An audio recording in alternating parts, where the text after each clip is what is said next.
পাঠ করছি রুমাশ্রী সাহা চৌধুরীর লেখা গল্প রাগে অনুরাগে।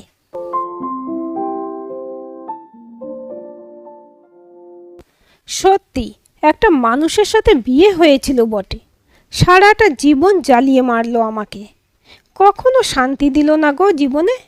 শোনো, আজকে মুড়ি আছে, মুড়ি খাও। আজ রুটি করতে পারবো না, মানে রুটি হয়নি। প্রত্যেক দিনের মতো আজও শান্তির গলা শোনা যায় একতলা থেকে। ওপরে তখন হাতে ঝাড়ন নিয়ে ড্রেসিং টেবিল পরিষ্কার করছে রুনা। কদিন না ঝাড়লেই মাকড়সার জাল পড়ে যায়। শঙ্খ তখনও বিছানায় গড়াগড়ি করছে। উফ, একবার যাও তো নিচে। মা সবসময় এত চেঁচামেচি কেন যে করে? একটু বাদেই বলবে মাথা ধরেছে, তারপর শুয়ে পড়বে। বোধহয় আবার প্রেশার বেড়েছে। রুনা জানে শাশুড়ি মায়ের মাথা গরম কেন। আজ কদিন হলো মালতীদি কাজে আসছে না। ও যদিও একটু বেলায় রান্নাঘরে ঢুকবে, তবুও সকালটা মা সামলায়। আর বাবা সকালের জলখাবারে রুটি ছাড়া কিছু খেতে চান না, এই নিয়ে গণ্ডগোল। রুটি করতে ওদের কারো ভালো লাগে না, তাই ঠিক হয়েছে এই কদিন সকালে মুড়ি পাউরুটি দিয়েই চলবে। আর ছেলে মেয়েদের জন্য ম্যাগি সেদ্ধ বা কর্নফ্লেক্স অথবা ডিমের অমলেট আর পাউরুটি। নিচ থেকে আওয়াজ ক্রমাগত বাড়ে, শঙ্কর বিরক্তি লাগে। ছুটির দিনেও শান্তি নেই, কিন্তু সাহস করে বলতেও পারে না। বাবা যে কথা জোর গলায় বলছে ওর সাহস নেই। এই সাত সকালে রুনাকে খেপিয়ে লাভ নেই, শেষে কেঁচো খুঁড়তে। ওরে বাবা, নারী চরিত্র বড়ই জটিল, কিছুই বুঝতে পারবে না। ওই একটা গান আছে না, মানে ওরা কোনো ল মানে না, তাই ওদের নাম ললনা। দরকার নেই, তার থেকে কানে বালিশ দিয়ে আরও আধ ঘন্টা শুয়ে গড়ানো যাক। এই তো সপ্তাহে একটা দিন ছুটি, তাই মুড অফ করবে না। তবু আর একবার ভালো মানসি করে বলে, তুমি বাবাকে একটু বোঝাও না। সত্যি তো, মায়েরও বয়স হয়েছে, আর কত পারবে? তোমার কথা তো বাবা শোনে। কেন গো, তোমার বাবাকে তুমি বোঝাও। মায়েরও তো দোষ আছে, একটু বুঝিয়ে বললেই তো হয়। একেই তো বাবা কানে কম শোনে, তারপর কি শুনতে কি শুনেছে কে জানে। আমার হয়েছে যত জ্বালা। আমারও কি কম জ্বালা? একদিকে মা, বাবা, বউ, আর তার সাথে ছেলে মেয়েও আছে।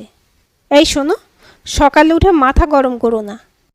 ছেলে মেয়েদের কোন ঝামেলা তুমি দেখো শুনি। আর মা তো এখনো নিজের সবটা সামলে নেন, তবে দাপট তো কম না। আমি বলেই টিকে গেলাম। শঙ্খ দেখল চটিয়ে লাভ নেই রুনাকে, তাই মগজাস্ত্রই ভরসা। সুতরাং মধুমাখা গলায় বলল, তাই তো বলছি, বাবাকে গিয়ে একটু বোঝাও, না হলে দুটো রুটি করে দিয়ে এসো। না খেয়ে থাকলে সুগার বাড়বে। বরের দিকে একটা বজ্র দৃষ্টি হেনে চটি ফটফটিয়ে নিচে নেমে আসে রুনা। দেখে শ্বশুরমশাই গজগজ করছে, আর মুড়ির বাটি পিটপিটিয়ে দেখছে একপাশ থেকে তাকিয়ে। শাশুড়ি মা ছ্যাঁকছক করে নিরামিষ তরকারি ছাড়ছেন কড়াতে, আর তার সাথে মনে রাগ মেটাচ্ছেন ইচ্ছে মতো বাক্যবাণে। রুনা এসে শ্বশুরমশাইয়ের সাথে মুড়ির বন্ধুত্ব করার চেষ্টা করে। বাবা শোনো, মালতী দিয়ে আসছে না তুমি জানো তো। মায়ের প্রেশারটাও বেড়েছে। সকালে আমার অনেক কাজ থাকে, সেই একটা দিন ছুটি তো আমারও। তোমার ছেলে এখনও বিছানায়, দুটো দিন একটু কষ্ট করো। আমি মুড়ি খাবো না, সাথে মিষ্টি নেই, কিছু নেই। শুকনো বাদাম দিয়ে মুড়ি খাবো না। তোমার সুগার জানো না, পাউরুটি বা ম্যাগি খাবে? আমার অ্যাসিড হবে, ওতে সুগার বাড়বে আরও। কথাটা ফেলে দেওয়ার নয়, এত বোঝানোর চেয়ে দুটো রুটি করে দেওয়া ভালো। গুটি গুটি রান্নাঘরে ঢুকে আটার কৌটো নামায় রুনা। শান্তি চেঁচামেচি শুরু করে, একদম না বৌমা, ওর জেদটাই বড় হলো তাই তো। মা, তুমি শরীর খারাপ করো না এমন করে। বাবার মতো মানুষ পেয়েছিলে তবুও ভালো। এমনিতে বাবা খুব চুপচাপ, তোমার ছেলের মতো না। বৌমার কথার ইঙ্গিত বোঝে শান্তি, তার মানে ছেলে ওর মতো। অবশ্য অনেকটাই তাই। যা হোক, তবু বলে, তুমি কি করে জানবে? যে ঘর করেছে সে জানে কি জিনিস। একদম মিসকে। ওই কথাই বলে না, মুখে নেই রা, পর্বতে মারে ঘা। শ্বশুরমশাই কানে কম শোনেন এই রক্ষে, তবুও উঠে এসেছিলেন। কি এত গজগজ করছো শুনি? দেখেছ তো বৌমা, ওই লোকের সাথে ঘর করে কত সুখ। ঝগড়া করাও যায় না ঠিক মতো। এত কথা বললাম, একটাও মাথায় ঢুকলো না। যার সাথে কোনো কথা বলে সুখ নেই, তার সাথে থাকা আর না থাকা। অমন বলবেন না মা, বাবা আপনাকে ভালোবাসেন খুব, কত খেয়াল রাখেন আপনার। স্বার্থপর বৌমা, এত বছর এই সংসারে আছি, বলে কি করেছো তুমি? পরম শান্তিতে রুটিতে কামড় দিয়ে প্রমথ হেসে বলেন, সত্যিই তো, সারা জীবন শুধু চেঁচিয়েই গেলে। ভাগ্যিস বৌমা ছিল, তাই সকালে গরম রুটিটা পেলাম। দেখেছ বৌমা, এ নাকি কানে শোনে না। আমার তো মনে হয় ইচ্ছে করে কালা সেজে থাকে। শঙ্খ এসে মাকে ঠান্ডা করে। মা প্লিজ চুপ করো, আমার আর ভালো লাগে না নিত্য অশান্তি। সবাই জানে তুমি কি করেছো সংসারের জন্য, বাবা বলুক আর না বলুক কি এসে যায়। আঁচল দিয়ে চোখের জল মোছে শান্তি। প্রমথ রুটি চিবুতে চিবুতে দেখে, কিন্তু কিছু বলে না। দেখে আরও রাগ হয়। মনে মনে ভাবে সারাদিন বৌমা আর বৌমা, যেন বৌমাই সব। এদিকে অসুখে চিৎপটাং হয়ে পড়ে রইলে সব সামলাতে হয় তাকেই।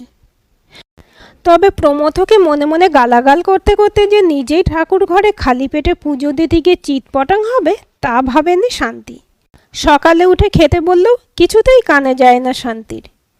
অনেক বলাতে কোনো ক্রমে 1 কাপ লিকার চা আর 1খানা মারি বিস্কুট খান। আজ চেঁচামেচি করতে গিয়ে চা ঠান্ডা হয়ে গেছে, আর খাওয়া হয়নি। রুনার যথারীতির রুটি যুদ্ধ থামিয়ে একেবারে ছেলে মেয়েদের জলখাবার আর শঙ্কর পাউরুটি টোস্ট নিয়ে ওপরে উঠে গেছিল। তার মধ্যে শাশুড়ি মাকে বলে গিয়েছিল 2টো রুটি বাড়তি আছে, উনি পুজো সেরে যেন খেয়ে নেন। শঙ্খ বাজারে গেছে, উনি কলঘরে ঢুকেছেন। এরপর পুজোর ঘরে প্রায় 1 ঘন্টা কাটবে। রুনা জামা কাপড় গোছানোর ফাঁকে পুজোর ঘন্টার টুংটাং শুনতে পায়। গুবলু আর মুন্টি পড়ছে পড়ার ঘরে। ওদের খাওয়া হয়েছে কিনা একবার উঁকি মেরে দেখে রুনা। তখনও দুধের গ্লাস ফাঁকা হয়নি দেখে রুনা তাড়া দেয়, এই তাড়াতাড়ি খা, খেয়ে নিয়ে সব নিচে রেখে আসবি, পড়ার টেবিলে আমি যেন কিছু না দেখি।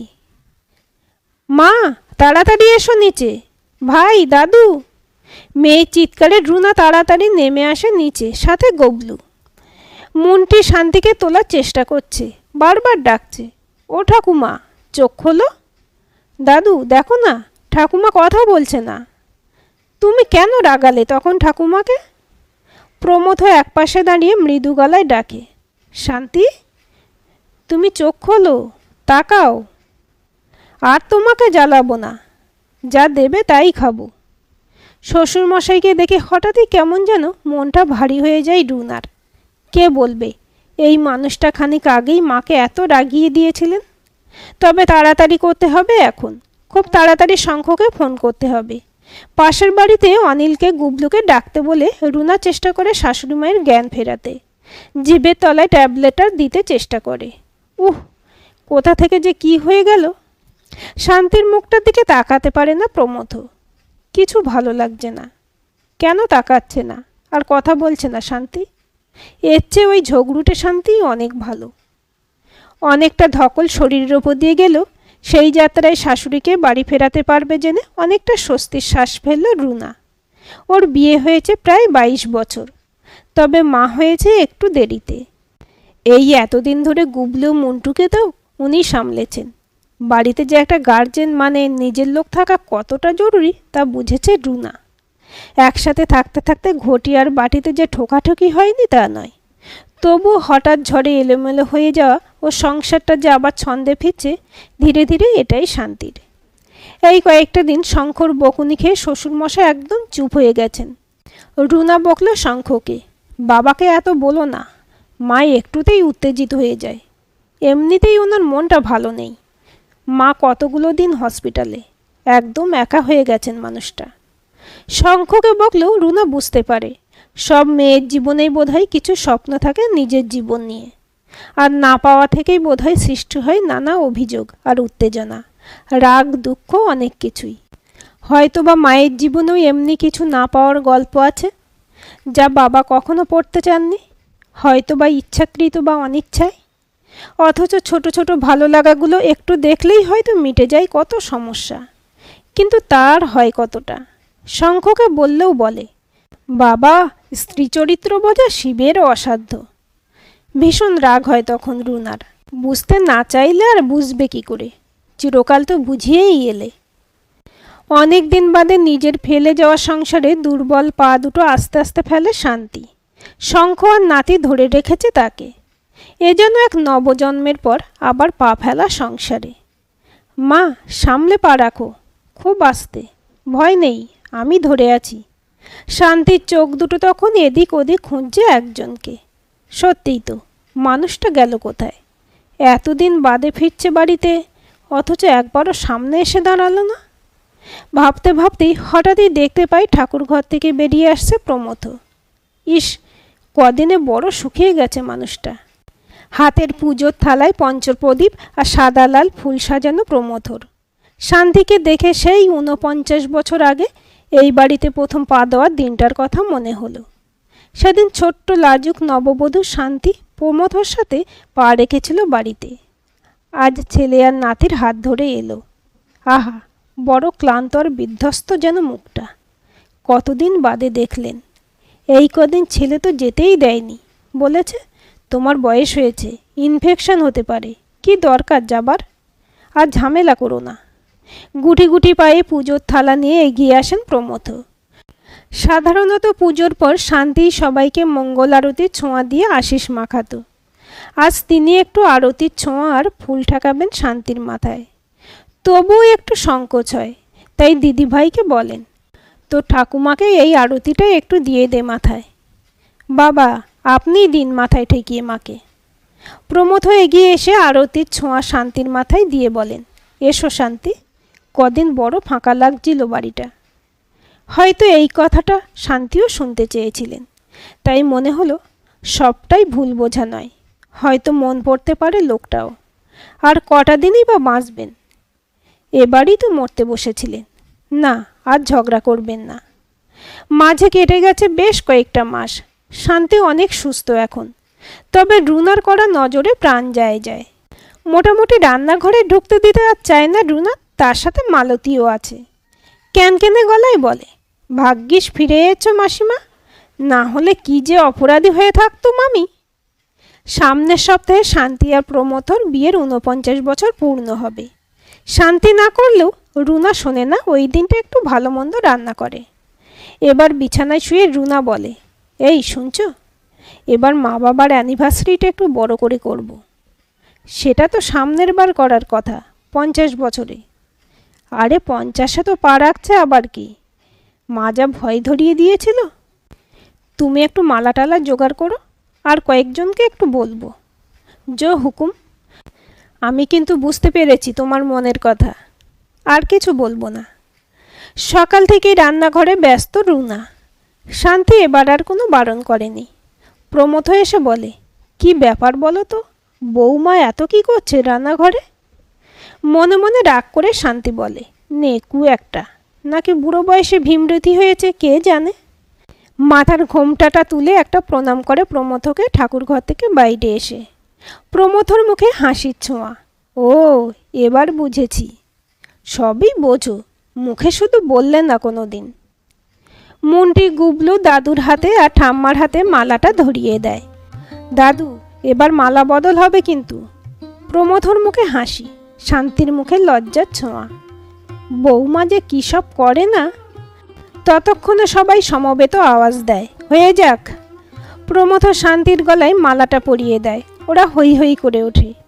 গুবলু ছবি তুলতে তুলতে বলে, ঠাকুমাকে কিছু বলো দাদু। মন্টিও বলে, হ্যাঁ দাদু, প্লিজ কিছু বলো, মানে আই লাভ ইউ।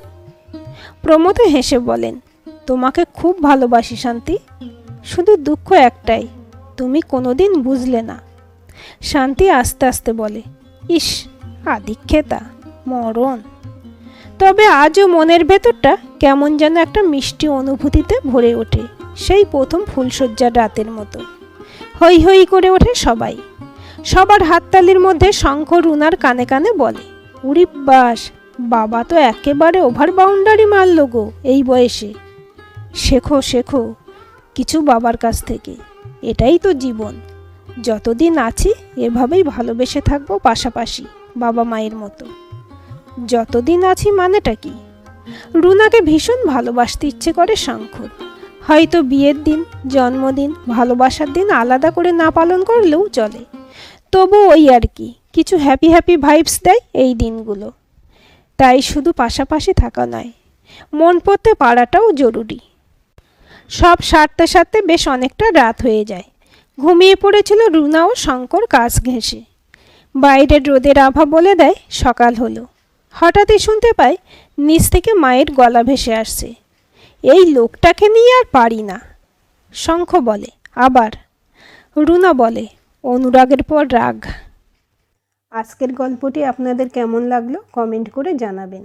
ভালো লাগলে লাইক, শেয়ার, সাবস্ক্রাইব করবেন এবং নতুন ভিডিও আপডেট পেতে বেল আইকনটি ক্লিক করে রাখুন।